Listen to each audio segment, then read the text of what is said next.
મિત્રો, આપ જોઈ રહ્યા છો ગુજરાતની એક એવી ચેનલ કે જે તમારા શહેરના પળે પળના સમાચારો તમારા સુધી પહોંચાડે છે.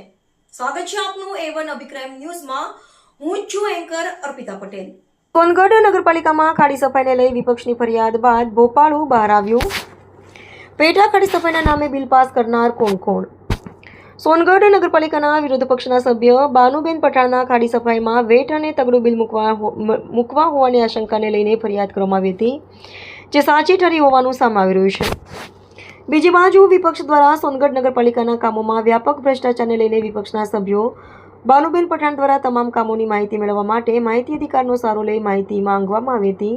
તેમ છતાં નગરપાલિકા દ્વારા માહિતી આપવામાં આલોટાઈ કરતા પ્રાદેશિક કમિશનર દ્વારા તમામ માહિતી આપવા હુકમ કરવામાં આવ્યો હતો. વધુમાં સોનગઢ નગરપાલિકા દ્વારા ખાડી સફાઈના નામે મોટું બિલ પાસ કરવાના આક્ષેપ પણ બાનુબેન પઠાણ દ્વારા કરવામાં આવ્યા હતા. છેવટે ભ્રષ્ટાચારમાં દલાલીમાં હાથ કાઢનારાના થયા બેનકાબ. ત્યારે વિપક્ષ દ્વારા સોનગઢ નગરપાલિકાના ભ્રષ્ટાચારને ખુલ્લું પાડવાની તૈયારી વચ્ચે ખાડી સફાઈમાં થયેલ ભ્રષ્ટાચાર સામે આવ્યું છે. મળતી માહિતી મુજબ સોનગઢમાં ચાલી રહેલા ખાડી સફાઈની કામગીરી દરમિયાન પાલિકાના શાસક પક્ષના એક કોર્પોરેટરે કોન્ટ્રાક્ટર પાસે રૂપિયા 1 લાખની માંગણી કરી હતી. બાદમાં રૂપિયા 80,000 લેવામાં આવ્યા હોવાનો દાવો કરવામાં આવી રહ્યો છે.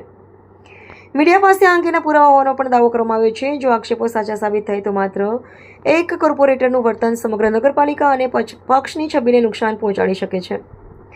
આવા સંજોગોમાં સવાલ એ છે કે શું જવાબદાર સામે નિષ્પક્ષ તપાસ કરીને કડક કાર્યવાહી કરવામાં આવશે કે પછી રાજકીય પ્રભાવ હેઠળ મામલો દબાવવાનો પ્રયાસ થશે? તે આવનારા દિવસોમાં ખબર પડશે. સર્વર પાડવી, તાપી.